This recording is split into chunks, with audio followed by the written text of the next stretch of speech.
A gente volta a falar sobre as eleições. Lideranças da chapa Lula-Alckmin se reúnem ainda nesta segunda-feira aqui em São Paulo. A gente chama a repórter Beatriz Manfredini. O que vai ser discutido nesse encontro, Beatriz?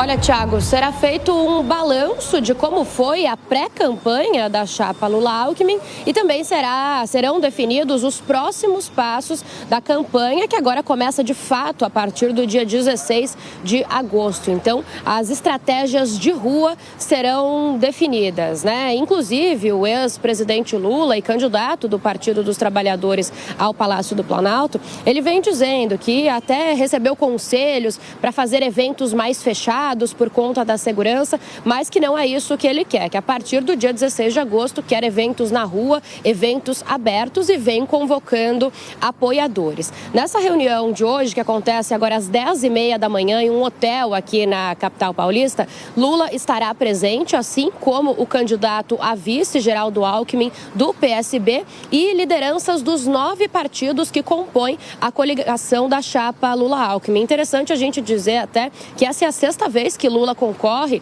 às eleições e é a vez em que tem uma maior coligação, então, com esses 9 partidos, maior coligação que ele faz desde 1989. Se a gente faz comparação com os outros candidatos, também é a maior coligação deste ano, do pleito de 2022. Portanto, as estratégias, os próximos passos agora da campanha eleitoral serão definidos hoje. O que a gente já sabe é que tem 2 datas já confirmadas de comícios. O primeiro acontece no dia 18 de agosto, em Belo Horizonte, e o segundo no dia 20, aqui em São Paulo, no Vale do Anhangabaú.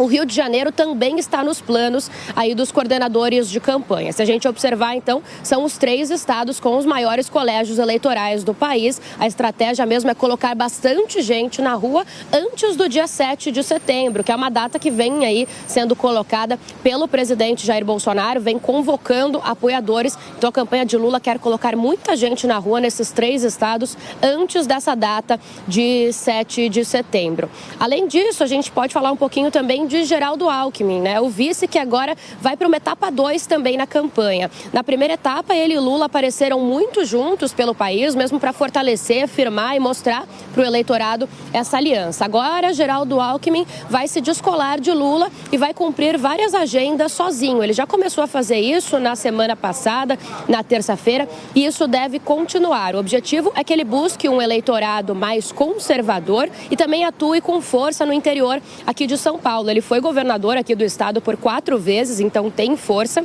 E o que a campanha entende é que ele pode, inclusive, ajudar aí no pleito de Fernando Haddad, que é o candidato do PT ao Palácio dos Bandeirantes, ao governo do estado de São Paulo. Geraldo Alckmin também deve se encontrar no sul e no centro-oeste com pessoas ligadas ao agronegócio. Tudo isso, então, para tentar puxar um eleitorado. Para amanhã, Lula estará ainda aqui em São Paulo cumprindo a agenda na Fiesp. Vai conversar ali com empresários. Interessante a gente destacar que na última sexta-feira a Fiesp soltou uma carta em favor da democracia e amanhã Lula então tem um encontro por lá, também tentando chamar esse público do empresariado. Thiago.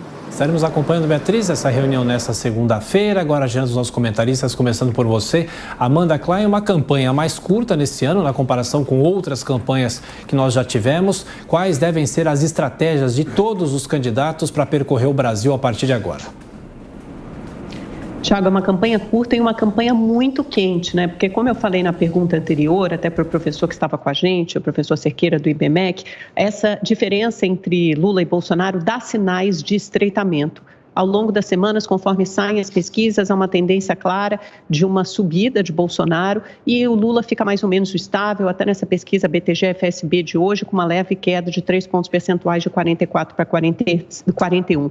Onde se dá essa queda? Principalmente entre os evangélicos, ou seja, sinal de que a estratégia do presidente Bolsonaro de focar nesse eleitorado e de levar a primeira-dama Michele Bolsonaro como um grande trunfo tem sido exitosa, ele tem conquistado o voto dos evangélicos e tem feito com que esse voto, com que os evangélicos votem menos, principalmente não em Lula, mas em outros candidatos. As linhas do gráfico são claras e ele vem crescendo em cima desse eleitorado, vem crescendo também, segundo a pesquisa FSB de hoje, nas classes médias de renda. E olha que o Auxílio Brasil nem chegou ao bolso do eleitor, começa a chegar amanhã, a partir do dia 9 de agosto. Auxílio Brasil, Vale Gás, tem auxílio taxista, voucher caminhoneiro, então tem um pacote todo eleitoral, um pacote pacote de bondades que foi construído milimetricamente para essa etapa da eleição.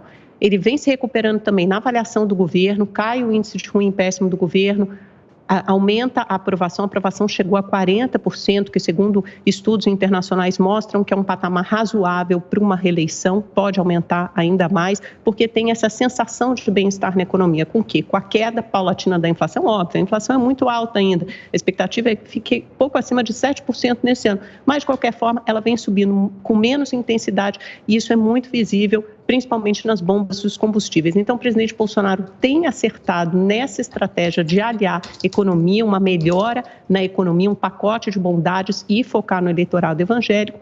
E o ex-presidente Lula precisa tentar manter esse eleitorado cativo, esse eleitorado que ele conquistou até agora, porque se o presidente começa a melhorar a avaliação, cair a rejeição e conseguir fazer essa transferência para os votos, né, porque note que são várias etapas, primeiro melhora a avaliação do governo, depois cai a rejeição da figura do presidente da República e, em última instância, se dá essa transferência de voto. Então, é isso que a campanha do Lula precisa responder. Por isso, essa reunião hoje de manhã é tão importante, reunindo todos os partidos dessa coligação. Se a gente juntar, inclusive, o PT, são 10 partidos e contar o PROS também. Então, são 10 partidos nessa coligação, que é ampla, tem 3 minutos e 20 de tempo de TV, é o maior tempo de TV. O presidente Lula tem feito uma boa campanha até agora, conseguiu atrair apoios importantes nessa reta final aí da pré-campanha, de André Janones, também fazer com que Pablo Marçal desistisse da candidatura e o PROS apoia o PT. Então, conseguiu fechar um amplo arco de alianças. O presidente Bolsonaro, a coligação dele, de 3 partidos, tem 2 minutos e 40 de tempo de TV, então vai ter 40 segundos a menos.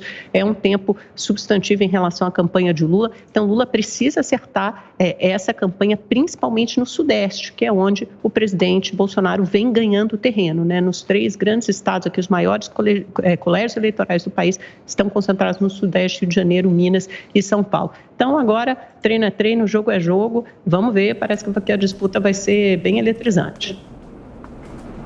Concordo, começa o jogo. Que venham os eventos abertos, que fale o Datapovo. O Datapovo é aquele instituto que não tem um diretor que trabalhou em campanhas do PT em 2 eleições. Então, o Datapovo é a expressão direta da vontade do eleitor. O Alckmin diz que vai se descolar do Lula e buscar um eleitorado mais conservador. E fica aquela curiosidade, o que será que o Alckmin vai dizer ao eleitorado conservador? Porque até agora o ideário do candidato do PT é uma coleção de ideias de esquerda radical. Ele fala em estatização, leniência com criminalidade, sindicalismo agressivo, controle da mídia e críticas à religião. Dizem que o Alckmin vai se encontrar com o agronegócio. Olha, Alckmin, cuidado, não pode ir usando aquele boné do MST. Vamos ver a recepção que o Alckmin vai ter nas ruas. Será que as pessoas esqueceram aquele comentário que ele fez sobre o PT querer voltar à cena do crime? Campanha política é um sofrimento. Eu acho que para o Alckmin vai ser um sofrimento dobrado. A gente está vendo aí também que o PT fez a maior coligação desde 1989. É curioso, um candidato que é tão popular, que corre até o risco de ser eleito no primeiro turno, ter necessidade de fazer uma coligação assim.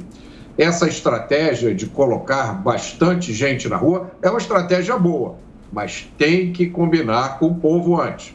Por último, em relação ao curioso fato de mudança de posição do Janones, que deixou candidatos do Avante pelo Brasil inteiro perdidos, o TRE de Minas Gerais decidiu pela cassação de mandatos de parlamentares do Avante por fraude no preenchimento da cota feminina. Talvez a explicação esteja aí.